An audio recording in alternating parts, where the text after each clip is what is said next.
Hi! Samahan niyo ako ngayon as we go to another part of the metro. This time, maybe to a different church, maybe to a different area. Pero ang sigurado lang ako, you're gonna have fun.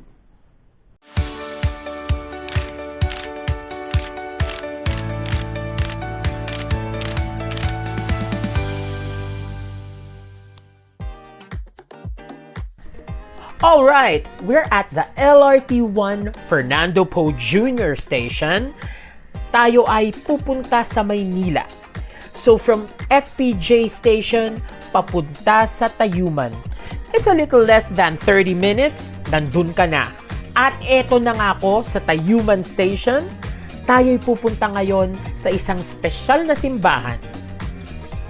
Tawid lang tayo ng konti sakali at konting lakad lang, nandito na tayo.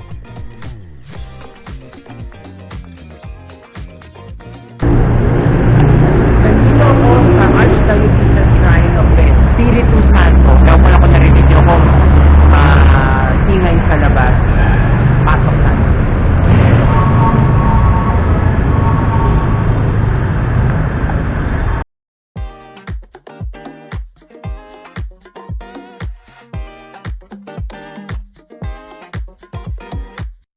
Now, I don't know about you, but tayo ay nasa Tayuman.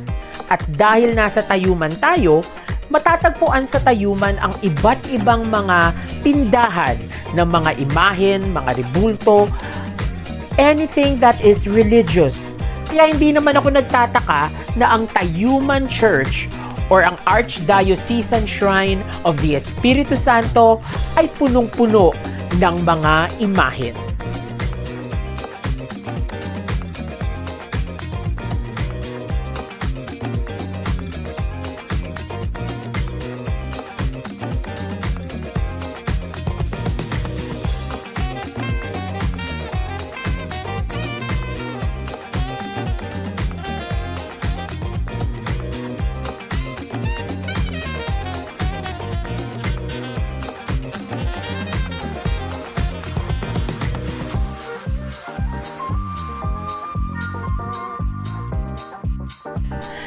And I just want to add, what can you say about this magnificent altar?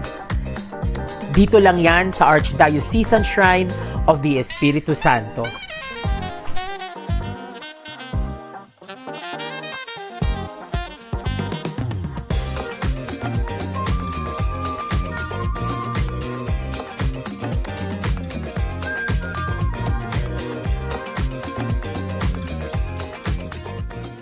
And we're back home here in Quezon City.